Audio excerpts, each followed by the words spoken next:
Hi, and thanks so much for joining me for Spin Cycle, where I attempt to delve into the media spin that surrounds the royal family.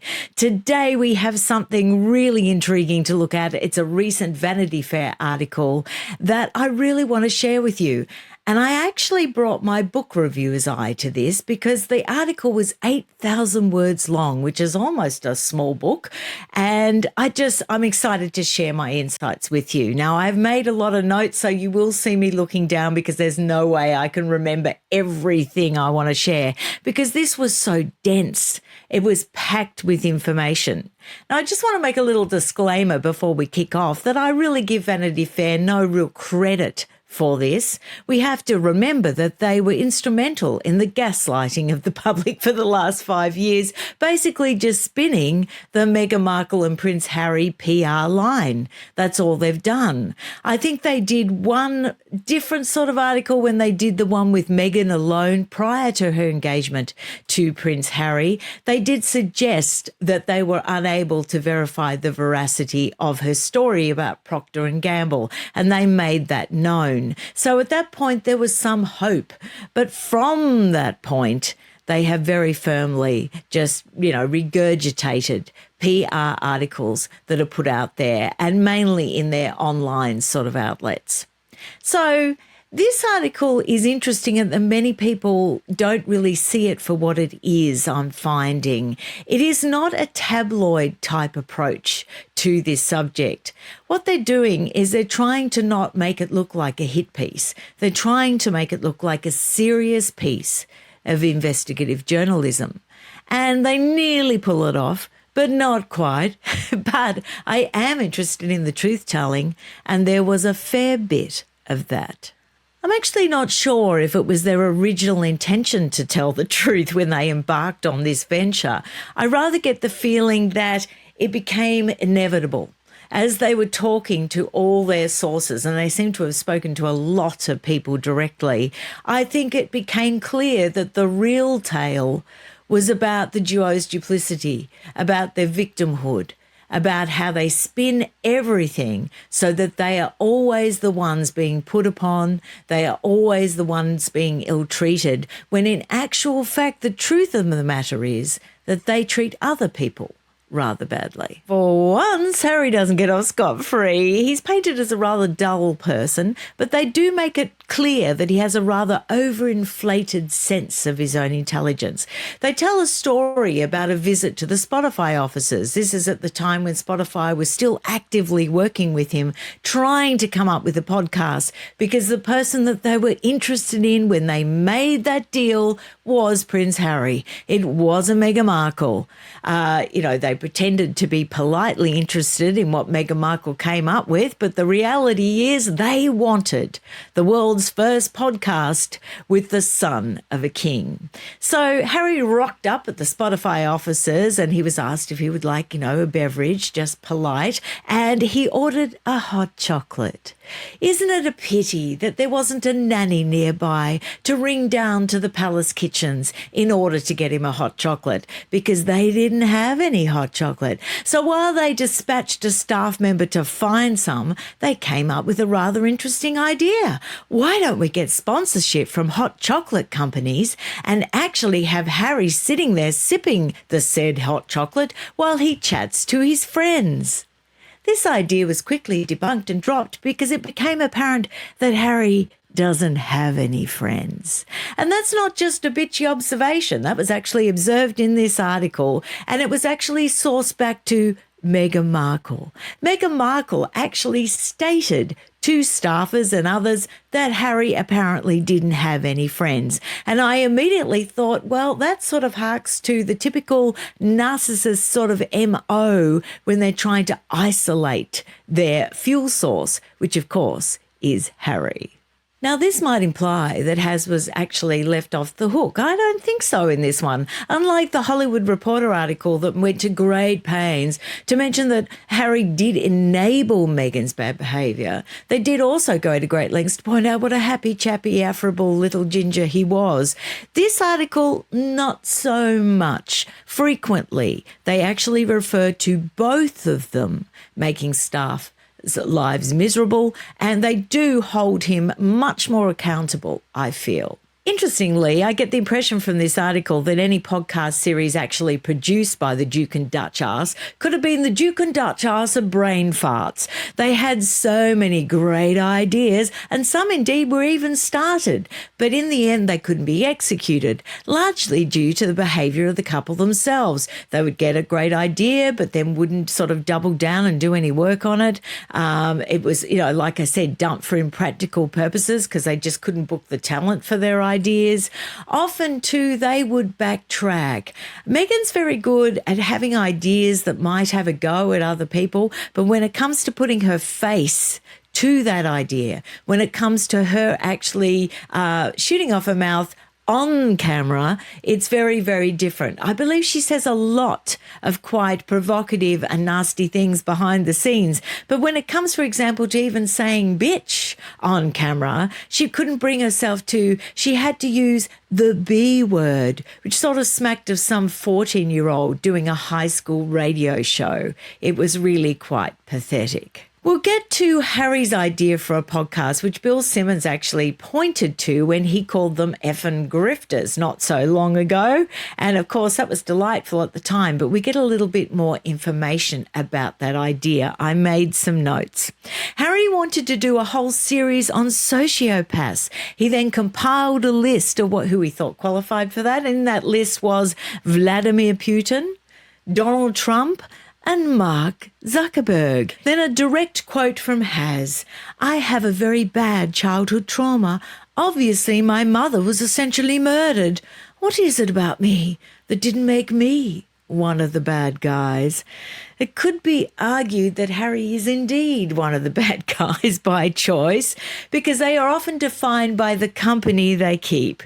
So I'm not sure he can really be that confident he's not one of them.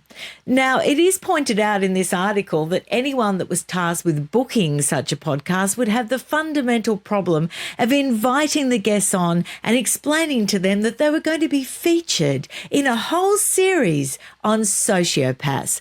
Might present a little bit of a problem when they're trying to actually lock in those bookings, don't you think? There seemed to be quite the attitude from Harry in these Spotify meetings as he sipped his hot chocolate. He would often raise questions like, well, why should I do this? Or why am I doing this? So he was looking for intention. He'd been well coached by Oprah, but he was definitely looking for the intention behind his podcast. Well, Harry, the intention behind your podcast was the fact that Spotify signed you up to basically bag out the royal family. They wanted the juice, honey, the same as the fact that the publishers signed you up with a very good ghostwriter to basically bag out your family. And isn't it hilarious that he pretends that he doesn't realize this, that he pretends that the interest is actually in him? He actually has that level of delusion. And in this instance, I am grateful to this rather subtle but deep diving article, because they make it clear his level of delusion. Now, like I say, they don't have a tabloidy take. They don't really sort of say with a megaphone, we're having a go at Harry and Meghan now. But they very clearly do give out enough information in this article to completely, I think, finish them. I know I've said that before, but this is like, look, the way I see it, they're gasping on the ground. They really don't have a lot of oomph left now. There's really nowhere to turn. The only way Harry could return to any sort of semblance of good reputation would be if the palace spin machine kicked in. Now, of course, if they do, people like myself will be calling it out in real time. So they're going to have to be very careful if they decide that, action.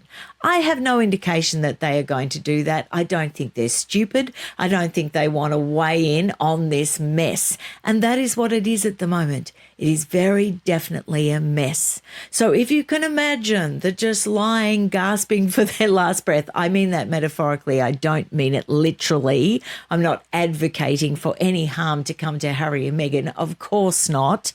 I just hope they go off and lead a very quiet, sort of rich life and shut up and go away. And I think this article may actually bring that about, or help to bring it about. So it points to Harry being a clueless, pretentious prat. Don't worry, I'll get on to Meghan in a minute. It also illustrates his sense of entitlement.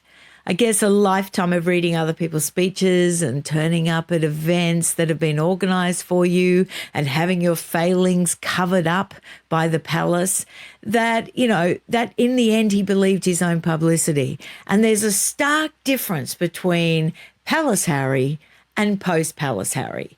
And that's what we're seeing unfolding and now finally being reported on in real time. I made a point on X today that there have been many brave YouTubers way before my time. I started about 2 years ago. They started about 5 years ago, pointing all this out. And it has taken Vanity Fair this long to actually decide, I think we need to get on the right side of this. It's time to turn the Titanic around. Now, there was an expectation at Spotify that Meghan would actually use her rich Rolodex of contacts to actually book people for her show, and this wasn't the case. She had to be helped a lot with bookers. A lot of convincing had to be done. Now, they describe her coming up with a lot of ideas, but when it came to executing them, she was missing in action. We all know that about Meghan. We've all known that for years about Meghan. She's great at launches. She's not very good at the follow-up. She loves to launch a brand, but she never actually delivers the goods. So poor old Spotify was one of the first people to actually fall for her at the very beginning. Staff describe her on these teams, but particularly the Spotify team that was assigned by Spotify to try and get this podcast archetypes off the ground. I will call it stereotypes from this point. They describe her being warm and effusive on first meeting, and then how the rot would quickly set in. If she perceived you weren't on Team Dutch ass, she would turn very cold. She would withhold information from you. And a source actually described it, and this is a direct quote, really, really awful, very, very painful. Now, apparently she blamed the preemptive launch of her Spotify podcast sort of launch vid on a staffer because it launched 5 whole months before they actually came for the series. And by the time the series launched, a lot of interest and puff had gone out of the dragon. Maybe that's another dragon that Harry can slay. Now, it's interesting that she evidently blamed the whole pre-launch of stereotypes on this staffer. Now, it just reeked of Meghan's MO. We all know she loves a launch vid. We all know she loves the attention from a launch vid. And we all know she likes timing the release to coincide to something that Buckingham Palace is doing. If William and Catherine were doing something exciting around that point, you guarantee that Meghan will launch her next rebrand at that point. Now, it's interesting that she did go off and blame a staffer, where we all know that Meghan's fingerprints were all over it. I mean, it seems a little unfair. Now, they were saying that Meghan might benefit if she admitted her part and acknowledged her own shortcomings. I don't think she's capable of doing that, Vanity Fair.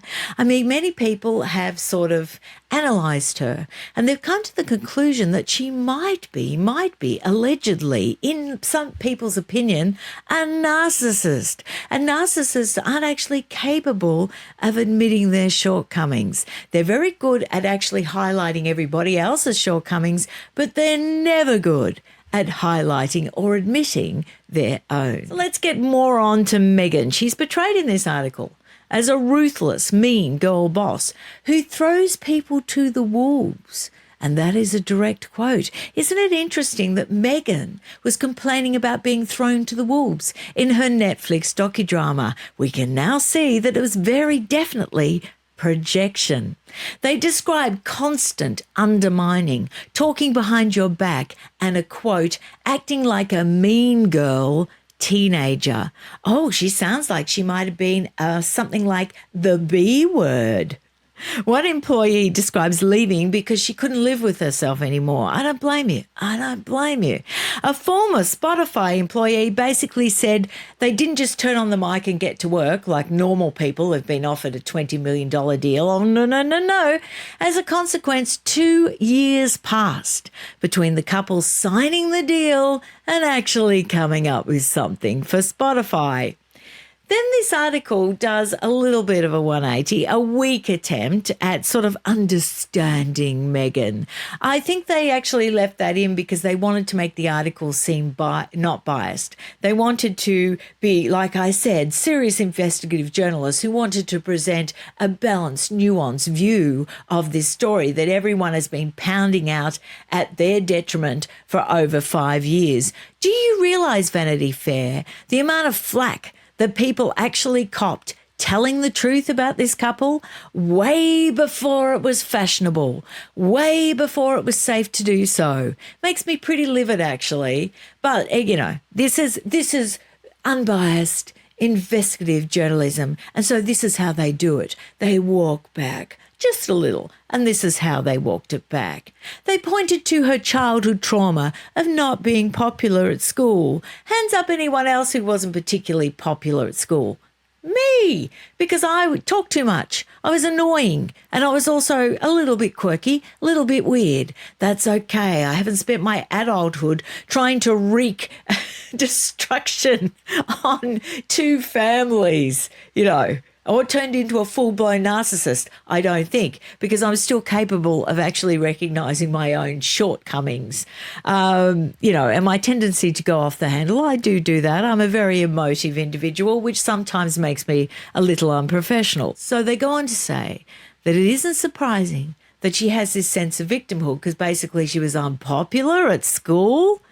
And because she'd been treated, this is a quote, so horribly by the tabloids and her husband's family.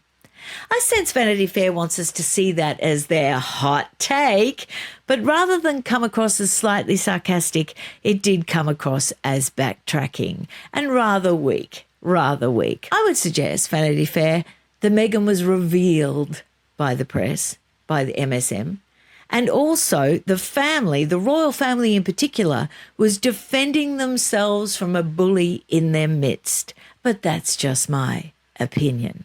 Harry is described as quite shocked. His book Spare resulted in complete isolation from his family. I got the impression he didn't even read it. Maybe the audio version of Spare was actually AI? I don't know, but or maybe he was reading it mindlessly, or maybe he just couldn't comprehend what actually was being said because it was quite sophisticated, really. So maybe he just sort of read it in rote fashion and didn't really bother to analyse it intellectually. I don't think Harry actually analyses things very intellectually very often. I get that impression. I really do. And I also think the palace has a role to play in this because they built up this image of him. They built him up as as one of the most popular royals. They deliberately did that. And I think there was a power play behind the scenes. I think there was leaking a briefing to the press, not against Harry. Oh, no, no, no, no, no. I think they were trying to put a check on William's power at the time because he was the strongest one in amongst the fold, and he still is. And he was one of the first people to call out Prince Andrew, and he was one of the first people to try and uphold the best of the institution of the monarchy, which threw a very sort of uncomfortable highlight on all the ones that have come before that have actually done the wrong thing, with the exception of the Queen. To date, anyway, nothing really important has come out to sort of sully the reputation of the Queen at this date. And I'm very glad of that because I have a great deal of affection for her. So, you know, this excuse that he didn't understand, he understood. And I would dare to say he relished it, Vanity Fair. He weaponised this, you know, this woman. He weaponised her against his own family when it was convenient. He used her as an escape route. when it was convenient. The thing that he didn't realise, which I pointed out in many videos over the last 2 years, is he didn't realise that when you create a weapon and then you give them autonomy to use it however they wish, admittedly behind the scenes, she never does anything up front. It's all backgrounding, and Harry would have known. He would have known. But it becomes very inconvenient when it starts getting pointed at you. Doesn't it, Has? It's interesting that one associate of Harry's actually said to Vanity Fair that they miss Harry, or at least the person they pretended he was in their papers. I wonder whether we could attribute that quote to Arthur Edwards. But no, I think that's unfair. Arthur Edwards has genuine affection for Harry. Although I think many at The Sun in particular are particularly disillusioned with Harry at the moment. Even Lainey Gossip weighs in. She's clearly on the outs. She raises the question, how are they really helping anyone? She points out that they don't really have a track record of helping anyone, and she points to facts and data that has been made available from Archwell Foundation, sorry. It's hard to distinguish the two. It all seems to be tied into one big money-making venture, but clearly they're legally separate entities and it's run according to the law. I'm not suggesting anything else. She raises the question, like I said, how they're really helping anyone. And then, of course, the hypocrisy of criticising the monarchy while blatantly profiting from it. That is mentioned.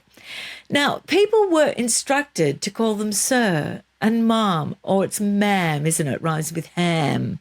Until some brave soul pushed back. And I think that was the Invictus guy in Canada, wasn't it? Pushing back and telling everyone that they were instructed to call them sir and ma'am. Or ma'am. It is ma'am. It rhymes with ham. That's what everyone is told when they turn up at Buckingham Palace. Until some brave soul pushed back. And then they dumped it. And I'm suggesting that the brave soul was the Invictus guy in Canada, but I'm not sure. They don't mention that. One local, Melodramacito local, said, I still think they are the most disingenuous and entitled people on the planet. Another direct quote in the Vanity Fair article. Now, one of the most gobsmacking revelations is at some point, Meghan Markle's team approached publishers about a memoir, but this memoir wasn't the one we thought. This memoir that was touted to the publishers was asking them if there would be any interest in signing her up for a post-divorce memoir. A post-divorce memoir, Harry. She's ready to throw you under the bus, kid. Is that why you came back from New York? You almost made your escape.